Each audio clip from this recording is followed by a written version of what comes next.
海中一直翕相，这规大片的小邮局花海看起来有够水。除了有花海以外，佫有用稻草、花盆、花树木等等做的造景，还佫有呢野情的特种部队阿兵佫藏伫花海中。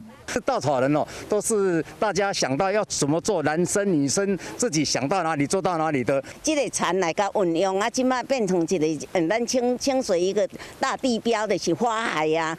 为了打造地方的特色，秀水里已经连续6、7年，找环保志工做伙来打造海线特色的花海园区。